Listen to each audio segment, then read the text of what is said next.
Assalamualaikum warahmatullahi wabarakatuh. Halo Ibu dan teman-teman semuanya. Perkenalkan, nama saya Rahma Fitri Anissa dengan NIM 23076049.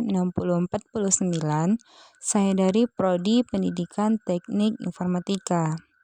Baik, di sini saya akan menampilkan video wawancara saya, yaitu wawancara dengan salah satu guru di SD Negeri 13 Padangpanjang Barat, Kota Padangpanjang.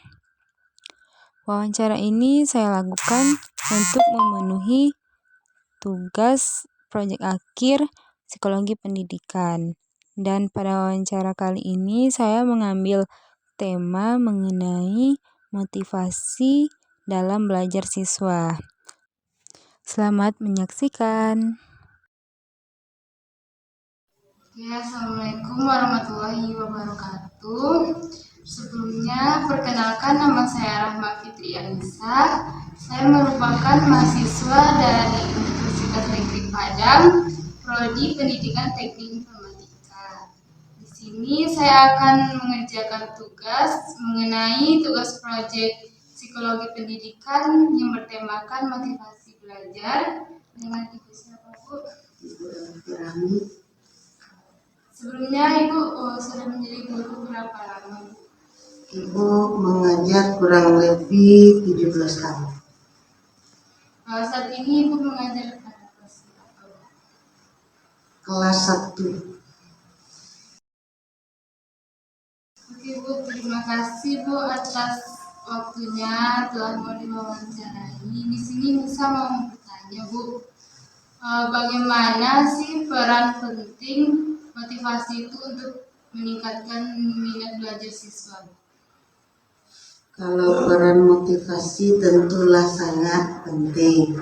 Cuma berhubung lingkungan kita yang heterogen, itu kita berhadapan dengan lingkungan yang beragam. Contohnya orang tua yang tidak mendukung, siswa yang tidak ada kemauan, itu sangat mempengaruhi untuk dunia pendidikan. Contohnya di kelas 1 sekarang tahap membaca, mengenal huruf. Siswa ketika kita kenalkan huruf, kita tidak bisa memaksakan untuk tahunya itu. Kenapa? Di sini anak semuanya tidak TK, tidak semua PAUD. Jadi dari nol itu ajarkan. Dia baru mengenal, contohnya ini A. Contoh A itu saja baru dia pikirkan. Sementara untuk lingkungan yang lain, A tadi udah biasa dia lihat, biasa dia dengar. Di sini jarang anak dikasih mainan seperti alat tulis mungkin, karena dia tidak ada terpancing untuk belajar. Jadi dalam lingkungan tanah hitam, Ibu perhatikan anak-anak di sini tidak ada kemauan karena kurangnya dukungan orang tua. Berarti pengaruh lingkungan itu Sangat mempengaruhi. Bagaimana cara Ibu untuk mengatasi? Yang pertama Ibu lakukan adalah melakukan asesmen untuk orang tua dan siswa. Yang kedua, Ibu melakukan asesmen awal dari kemampuan murid.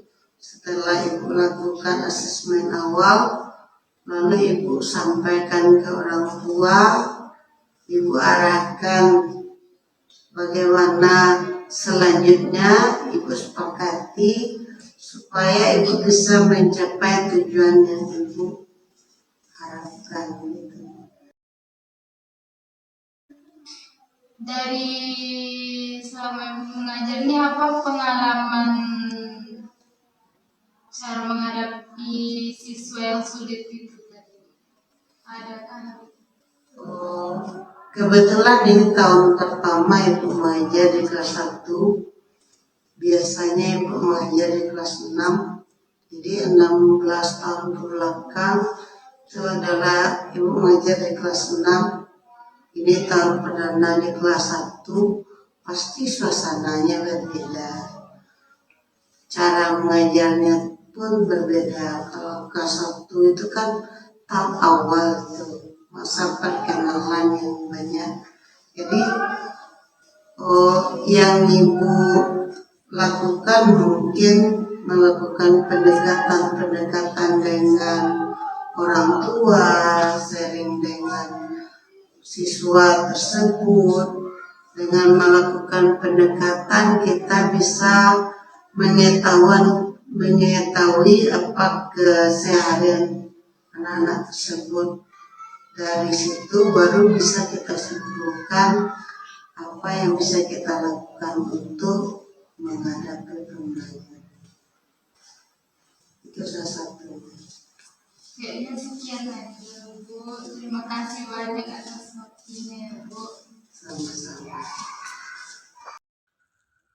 Dari wawancara yang telah saya lakukan tadi, dapat disimpulkan bahwa motivasi belajar ini adalah dorongan internal atau eksternal yang membuat seseorang ingin belajar, bertahan dalam proses belajar, dan mencapai tujuan pembelajaran.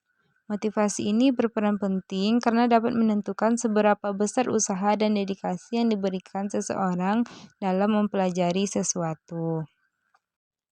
Dan tadi juga sudah dijelaskan oleh Bu Elvi tadi, bahwa peran motivasi belajar pada siswa itu sangat berpengaruh penting ya, karena dapat menjadi pendorong utama dalam meningkatkan semangat dan fokus mereka untuk mencapai tujuan pembelajarannya. Selain itu, motivasi siswa ini juga harus didukung oleh lingkungan sekitar dan peran orang tua di rumah. Nah, yang pertama kita bahas mengenai peran orang tua di rumah ini. Dari yang dijelaskan Bu Elvi tadi, jika orang tuanya tidak mendukung anaknya untuk belajar di rumah, anaknya juga akan lalai gitu. Jadi anaknya juga tidak akan ada motivasi untuk belajar lebih giat dan lebih rajin lagi. Jika orang tuanya mendukung anaknya belajar, misalnya sering menanyakan apakah ada tugas atau mengajak anaknya untuk belajar sambil bermain, misalnya itu tuh akan meningkatkan motivasi belajar anaknya. Apalagi nantinya jika anaknya berhasil dikasih reward, itu akan lebih bagus dan dapat meningkatkan lagi motivasi agar anak ini mau lebih selalu menjadi yang lebih terbaik. Lalu peran lingkungan.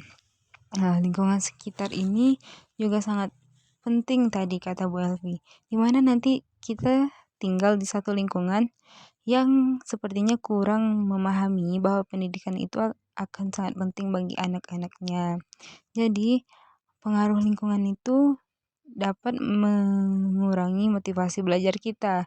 Terkadang ada di lingkungan tersebut orang yang bilang bahwa belajar itu tidak penting, sehingga anak ini menganggap, oh iya ternyata belajar itu tidak penting, apa gunanya belajar gitu.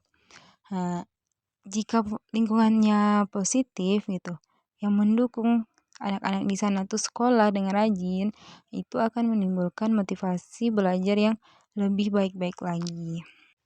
Tadi juga dijelaskan apa saja upaya yang dilakukan oleh Bu Elvi untuk meningkatkan motivasi belajar siswanya. Yang pertama, memberikan asesmen kepada siswa maupun orang tua agar nanti bisa dibuatkan laporan mengenai apa sih yang terjadi pada anak tersebut. Lalu setelah semuanya selesai, asesmennya selesai, nanti akan diberikan kesimpulan dan pembahasan dengan orang tua apa sih yang harus dilakukan agar anak ini bisa lagi termotivasi dalam belajarnya. Baik, sepertinya sekian pembahasan wawancara tadi. Mohon maaf Ibu jika video wawancaranya pendek karena tadi tuh ada terkendala waktunya Bu, waktu gurunya. Sekali lagi mohon maaf Ibu. Terima kasih. Assalamualaikum warahmatullahi wabarakatuh.